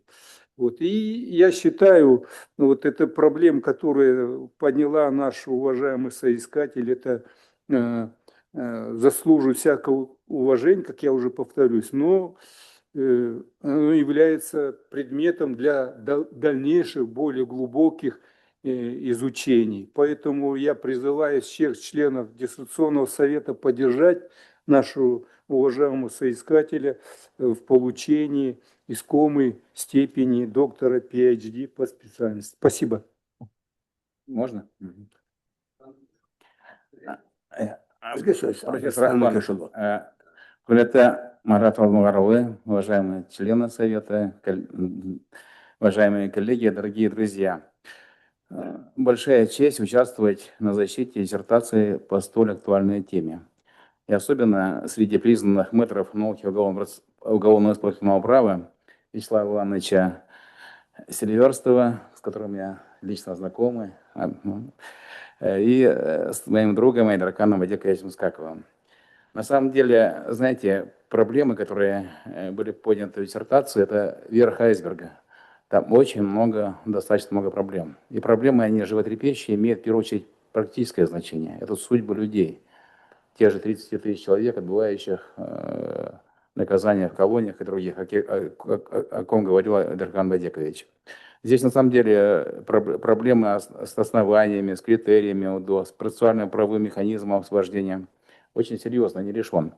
И я не могу не сказать об актуальности этой темы. Вот здесь присутствует научный консультант, профессор Ангарбаев Эркон Нарович. Он буквально скромно молчал. 9 июня этого года Конституционным судом страны было принято нормативное постановление номер 82. Там были рассмотрены много вопросов по УДО и ЗМН. Очень много вопросов. И достаточно серьезное нормативное постановление нацелено на совершенствование нашего законодательства. Я тоже имел отношение, выступал экспертом по этому вопросу, писал заключение. И, знаете, хотел бы обратить внимание вот на что. Вот свой аспект обозначить, наверное. Но прежде чем прийти к нему, просто вчера буквально было на вручении дипломов в Академии правоохранительных органов магистрантам, докторантам. И туда вручение было в присутствии генерального прокурора нашей страны, господина Насылова, министра науки и образования. И были очень состав был большой, все руководители правоохранительных органов. И генеральный прокурор обратил внимание вот на выступление, что перед наукой стоят большие задачи с точки зрения практикоориентированного подхода. Я особенно было внимание обращено вот на аспекты серии уголовно-экспертного права. И как председатель Диссовета в этой академии, скажу буквально, месяц назад у нас была защита господина Уразарина, который проработал 30 лет в этой системе. И он внес очень много интересных предложений. В частности, вот для тех, кто условно-досрочно освобожденных, вопрос чипирования вести для контроля за его поведением, один аспект. То есть проблема многоплановая. И как человек, который занимается уголовным процессом, не могу не обратить внимание, что наш Казахстан немножко пошел не по-другому, пытался пойти по другому пути. Нас, как отца Федора, я думаю, некоторые специалисты пытались завести в заблуждение. Полгода назад были большие дебаты. В парламенте, в старом, находился законопроект, чтобы сделать механизм освобождения прозрачным, эффективным, объективным, справедливым. Предлагалось передать вопрос УДО ЗМН, Вячеслав Иванович, наверное, будет сильно огорчен, услышав это, суду присяжных. Суду присяжных, представляете? А у нас суд присяжных не ваш, классический, да? У нас французская система, совещательный какому-то судья удаляется. 6 судей. Там возникло много вопросов. Место проведения, как их отбирать. И у нас по закону 1 раз он может участвовать. То есть столько противоречий возникло. И там были большие дебаты, и практические органы, и государственные органы, и ученые высказались против, категорично. Но вот почему я говорю, видите, вызывает даже вот нас увлекает этот процесс, вот с этой стороны. Но, видимо, здесь нужно вернуться к вопросу, я не знаю, вот поддержат меня наши мэтры, профессора уголовно-экспертного права. Вот было такое предложение вернуться к специализированной общественно-наблюдательной комиссии, которая бы, как по аналогии со службой пробации, мониторила поведение с позиции его возможного исправления в момент отбывания наказания в учреждениях, длительное время. И они, чтобы представляли рекомендации судье, и судья, чтобы приобщал к делу, и они как бы тоже влияли на его решение, как альтернативный подход. Вот в этой части. На обсуждение вопрос. А завершая свое выступление, хочу сказать, что я полностью разделяю предложение уважаемой докторантки Асаны Дугаш Нуридин о том, что необходимо изменить институциональный подход, передать вопросы контроля за условно-досрочно освобожденными от участковых наших инспекторов полиции в службу пробации. И вообще надо будет, согласен полностью с профессором Скаковым, что необходимо службу пробации развивать, как в других странах. И в целом призываю Диссовет поддержать эту работу, она достойна. И Сандугаш Нуридин тоже подготовила серьезную работу и достойна присуждения искомой степени доктора философии. Спасибо. Рахмет сізге. Арыстан Нүкешұлы. Марат Алдынгүш. Сіз сөйлейсіз ба? Сөйлеңіз. Балгунтаев Асет Таралгазич, доктор PhD, заместитель заведующего отдела аналитики конституционного производства аппарата Конституционного суда. Құрметті диссертациялық кеңесінің төрағасы, мүшелері, қатысушылар. Нұридин Сандуғаштың диссертациялық зерттеу тақырыбының өзектілігі күмән тудырмайды. Ең алдымен айта кетерім, жалпы Қазақстан Республикасының Конституциялық сотының келіп түсетін өтініштердің көбі, айта кету керек, ол осы қылмыстық атқару, қылмыстық іс жүргізу заңнамасының нормаларын даулаумен байланысты болып келеді. Бұны ең алдымен осы саладағы шектеу, азаматтардың конституциялық құқықтарын шектеумен байланысты нормалардың болуымен байланыстыруға болады. Бүгінгі күнде білесіздер, 89 нормативті қаулы шықты Конституциялық соттан, оның көбі және қылмыстық салада. Және Еркін Ануарович айтып кеткендей, осы конституциялық бақылау органының тәжірибесінде осы шартты түрде мерзімнен босату институтына қатысты 4 нормативті қаулы шықты. Ең соңғысы ол 82-ші нормативті қаулы. Тікелей осы шартты түрде мерзімнен босату институты және жазаны жазамен ауыстыруға байланысты нормаларды дауланған болатын. Бұл нормативті қаулыда осы бірқатар мәселелер көтерді. Оны және отырыста отырған қатысушылар да айтып кетті. Ең бірінші ол осы сотталғандарды түзеу критерийлермен байланысты. Себебі заңнамада нақты осы критерийлер көрсетілмеген.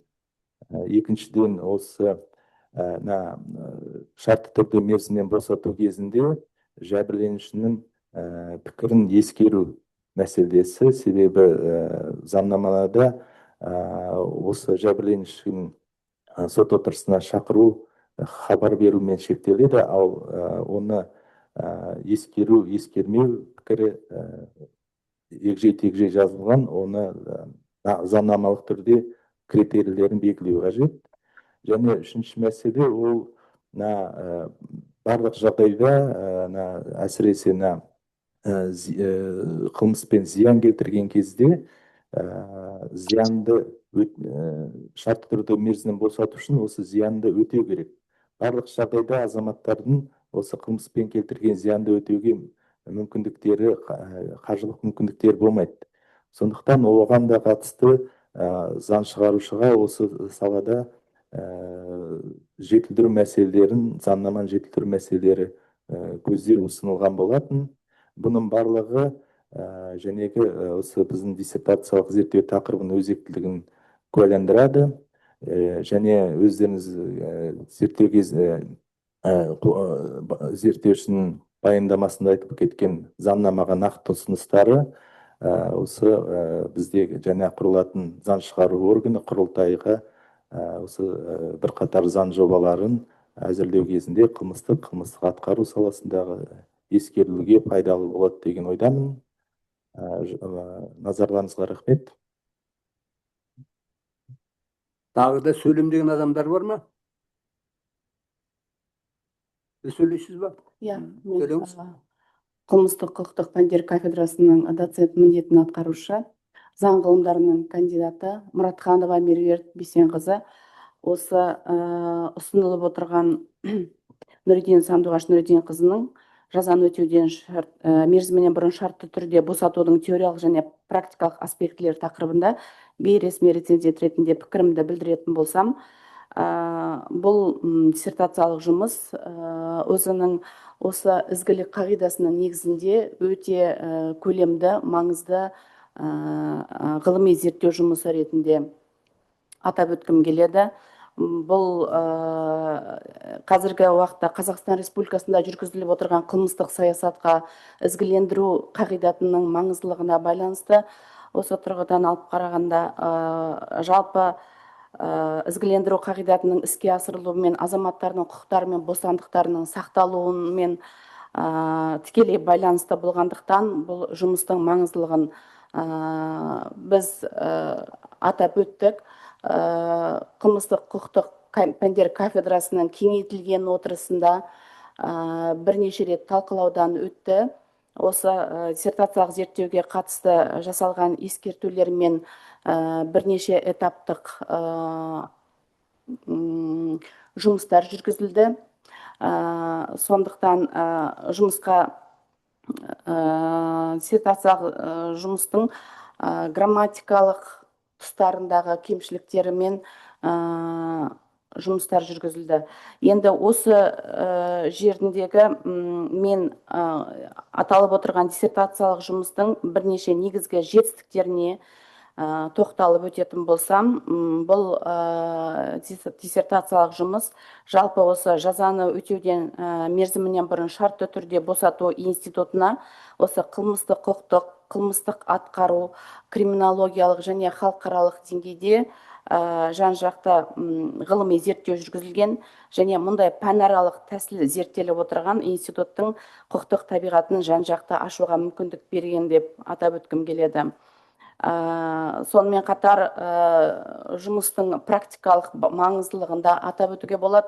Ол қаншама жаңағы ішкі істер органдарының, прокуратура органдарының, судьялардың арасында жүргізілген сауалнама және ол сауалнаманың нәтижесін негіздей білуі және практикалық жұмыстың практикалығын тұсын маңызды ашып көрсетеді. Келесі бір атап өтетін жаңағы ұсынылып отырған ережелерінің негізілігін өзінің жариялаған ғылыми зерттеу мақалаларының нәтижесінде ашып көрсеткен. Яғни Сандуғаш Нұриденқызының ғылыми және жоғары білім саласындағы сапаны қамтамасыз ету комитеті ұсынған ғылыми басылымдарда және халықаралық журналдарда, басылымдарда және Скопус баспасында бірнеше мақалалары жария көрген және сол мақалаларында осы диссертациялық зерттеу жұмысының маңызды тұстарын негіздеп көрсеткен. Енді қорытындылай келе, осы диссертациялық Сандуғаш Нұриденқызының диссертациялық жұмысы жоғары ғылыми теориялық және әдіснамалық деңгейде орындалған, дербес әрі аяқталған іргелі ғылыми зерттеу жұмысы болып табылады. Дәл бұл осындай тақырыпта жазаны өтеуден мерзімінен бұрын шартты түрде босатумен байланысты мұндай аса ірі кең көлемде зерттеу Қазақстанда жүргізілмегендіктен осы қылмыстық саласына, қылмыстық атқару құқығы саласына үлкен үлес қосады деп атап өткім келеді. Жалпы диссертациялық жұмыс өте жоғары оң әсер қалдырды және ғылыми жоғары бағалануға лайықты және ғылыми жетекшісі заң ғылымдарының докторы профессор Еркін Ануарұлының тікелей жетекшілігімен жүргізілген ғылым саласына үлкен үлес қосатын іргелі ғылыми зерттеу жұмысы деп атап өткім келеді. Және қорғауға лайықты деп есептеймін. Рахмет.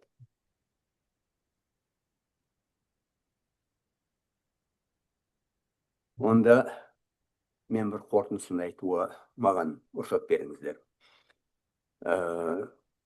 Осы диссертацияны бүгін алдымызға алып келген Нұриден Сандуғаш Нұриденқызы. Диссертация дұрыс жазылған екен, маңызы зор екен. Оны кәдімгідей біз өзіміз жетіп отыр, өйткені бүгін тыңдап шықтық баяндамасында. Сол қаншама сұрақтар қойылды, әрбір сұраққа кәдімгідей күрделі жауап берілген екен. Кейін мына рецензенттердің бір талай ескертулері бар еді, соны ескертулеріне жауап берген екен. Ол да соның барлығын жинап кәдімгідей бағалаған ретінде біз осы диссертация шынымен үлкен дәрежеде, үлкен маңызды мәселесінде жазылған екен деп санауға болады деп ойлаймын. Мен осы мына диссертацияны жоғары баға берген Вячеслав Иванович, Саттар Мұқанович, Индира Советовна, Арыстан Нүкешұлы, Әсет Оразалұлы, Меруерт Бейсенқызы дегендей мен қосыламын. Сол сіздердің айтқан сөздеріңізге қосыламын. Сіздер сол жоғары баға берілгендегі оған да қосыламын. Мен де дәл сіздер сияқты сондай пікірлестім сіздермен бірге. Соңғы тағы бір айтатыным, мына диссертацияның бір үздік белгісі, мына социология сауалнама өткізген екен бірнеше рет. Ол да бір үлкен мәселе. Өйткені кей уақытта біз оған көп көңіл бөлмейміз. Көбінесе сол құқықтық жағдайына, құқықтық аспектілеріне өтуге лайықпыз да. Мына социологиялық мәселелер онша кей уақытта оған көп көңіл бөлмейміз. Мына біздің бүгінгі диссертант осы социология сауалнама соншама көңіл бөлгеніне, ол да бір үлкен күрделі белгі, диссертацияның белгісі деп санауға болады. Енді жалпы айтқанда, Нұридин Сандуғаш Нұридин қызы диссертантымыз жазаны өтеудің мерзімнен бұрын шартты түрде босатудың теориялық және практикалық аспектілер тақырыбында дайындаған екен. Сол бәрін көзіміз жетіп отыр. Ол диссертация шынымен үлкен дәрежеде жасалған екен. Биік баға берілген екен. Сол себептен біздің диссертант Нұридин Сандуғаш 8D04-201 құқықтану мамандығына философия доктор дәрежесін беруге лайықты, беруге болады деп санаймын. Соған барлықтарыңызға сол дауыс бергенде осының барын еске алыңыз деп өтінемін. Рахмет. Енді біз тағы бір үлкен бір кезеңіміз бар. Бұл кезең дауыс беру деген. Дауыс берумен байланысты кезеңіне мен сізге айтатыным, мен осы екі рецензенттің терең жұмыс өткізген үшін Рахимова және Тлешалиев соншама жұмыс өткізгеніне мен диссертация кеңестің атынан үлкен алғыс білдіргім келеді. Содан кейін мына біздің ғылыми жетекші Оңғарбаев Еркін Ануарұлы дұрыстап кәдімгідей жұмысын дұрыс жүргізген, диссертантты дұрыстап дайындап алып берген екен. Барлығы кәдімгі жоғары бағамен шынымен жасалған екен. Сол себептен біз осы диссертациялық кеңестің атынан сізге алғыс білдіріп отырмыз. Енді осы кезеңге, дауыс беру кезеңіне көшейік. Сол себептен мына келген қонақтарды кішкене демалыңыз. Біраз біз дауыс бергеннен кейін сіздерді әдейілеп шақырамыз.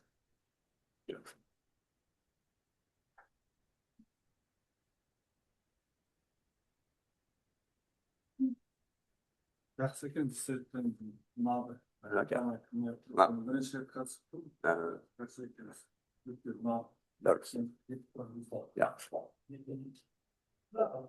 У нас рецензенты, что здесь есть, они или там, они онлайн, все онлайн. Значит, мы все присутствуем. Ладно, давайте.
Уважаемые члены Госсовета, продолжаем. Сейчас будет объявление результатов голосования.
Кешіріңіз.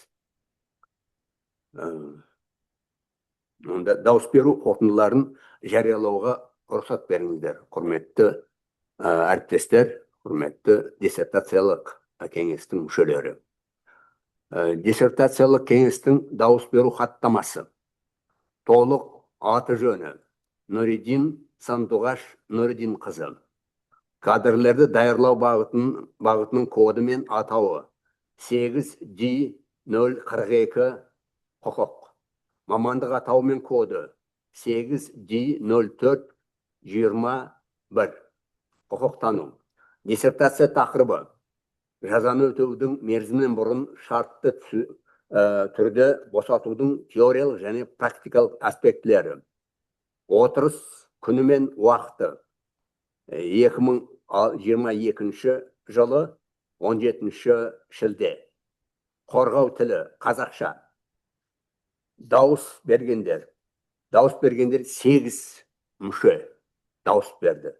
Соның ішінде философия докторы PhD немесе ғылым докторы дәрежесін беру 8 дауыс берілді. Диссертацияны кемшілігін жөндеуге жіберу 0 дауыс. Диссертацияны қайта қорғауға жіберу 0 дауыс. Философия докторы PhD немесе ғылым докторы дәрежесін беруден бас тарту 0 дауыс. Барлығы 8 дауыс. Сол себептен бір ауыздан 8 дауыс ретінде Нұридин Сандуғаш Нұридин қызына осы ғылыми дәреже философия докторы құқықтанумен байланысты осы шешіммен беріліп отыр. Сондықтан сізге алдын ала құттықтауымызды жариялап отырмыз. Енді ережесі бойынша, біздің ережеміз бойынша біз мына диссертацияның нәтижелерін сипатталарын кәдімгідей талқылап шығуымыз керек. Бірінші, диссертация нәтижелерінің сипаты қайсысы дұрыс болады? Бірінші, екінші, үшінші несіне қарағанда? 1-2? 8-1-2. Қарсылықтарыңыз бар ма? Жоқ па? Келісесіз ба? Онда келесі нүктесіне көшейік. Диссертация нәтижелерінің жаңашылдық деңгейі қайсысы дұрыс деп санайсыз? Жаңа дейміз ба? Сонда 22-1, да? Солай ғой, 22-1. Солай. Үшінші тармақ. Диссертация нәтижелерінің құндылығы жоғары, қанағат анарлық емес. Немесе басқалар. Қалай? Жоғары дейміз ба? Қарсылық жоқ па? Жақсы. Диссертация тақырыбының 4-ші. Жоспарлы зерттеулермен байланысы. Қайсысы дұрыс деп санайсыз?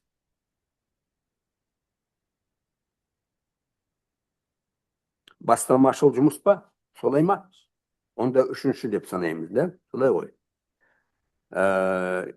8-5 қолданбалы, маңызы және кеңейтілген пайдалану бойынша ұсыныстары бар диссертация нәтижелерін енгізу пайдалану деңгейі. Қалай? 5-2. Осымен дұрыс қой, да? Ерекшелігін талқылап бітірдік, да? Енді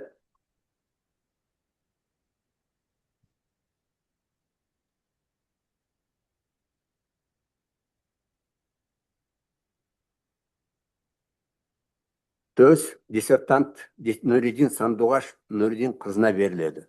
Қысқаша айтып шықсаңыз, сондай өтініш сізге. Рахмет, диссертациялық кеңестің төрағасы. Сонымен қатар ресми резиденттер және уақытша диссертациялық кеңестің мүшелері. Бүгінгі беріп отырған дауыстарыңызға үлкен алғысымды білдіремін. Уақыттарыңызды бөліп, осындай маңызды сәтте қасымнан табылғандарыңызға рахметімді айтамын. Марат Алдонгорович, Индира Советовна, Аннель Рахметжановна, рахмет сіздерге. Барлық осы сатыға келіп жеткенше қасымнан табылдыңыздар, кеңестеріңізді айттыңыздар. Еркін Ануарұлы, Асет Оралгазиевич, сіздерге де рахмет. Барлық кемшіліктерді және де ұсыныстарыңызды, кеңестеріңізді мен диссертациялық зерттеу кезінде аямадыңыздар. Арстан Нүкешевич, Айдархан Байдекович, рахмет. Бүгінгі қымбат уақыттарыңызды бөліп, осындай әдемі жаңағы негізгі ұсыныстарыңызбен бөлістіңіздер. Тақырыптың, талданып отырған тақырыптың өте маңызды, қазіргі таңдап мәселесі айқын екен тағы осы жерде көзіме жетті. Алдағы уақытта осы диссертациялық зерттеуімнің тақырыбы көптеген жаңа маңызды шешімдерге жетеді деген сенімдемін. Рахмет сіздерге көп. Рахмет. Диссертациялық кеңес отырысы өз деңгейінде өтті. Бұл диссертациялық зерттеу тақырыбының өзектілігі мен жаңалығын дәлелдейді. Мен ойымша ғылыми ізденіс осымен бітпейді. Ізденушіге шығармашылық табыс тілеймін. Енді алғысымызды айтып отырайық. Селиверстов Вячеслав Иванович, Рахметов Саттар Муканович, Каражанов Малик Дулатович, Ангарбаев Еркін Ануарұлы, Бокалярова Людмила Александровна, Рахимова Гәкку Нұрланқызы, Пляшалиев Нұрлан Дәулеткулович. Осы адамдарға және диссертациялық кеңес мүшелеріне Сақтаганова Индира Советовна, Инсебаева Анель Рахметжановна, Хасенов Муслим Ханатовичтерге осы үлкен алғысымды білдіргім келеді. Бүгін шынымен көп жұмыс істеп, осы диссертацияның мазмұнын дұрыстап талқылап, жоғары баға беріп дегендей. Соған осы аталған адамдарға үлкен алғысымды білдіре отырып, сіздерге үлкен табыс, сіздерге үлкен жетістік тілеймін. Енді осымен диссертация кеңестің отырысы жабық деп жариялауға маған рұқсат беріңіз. Сау болыңыздар. Рахмет. Жақсы сау болыңыздар.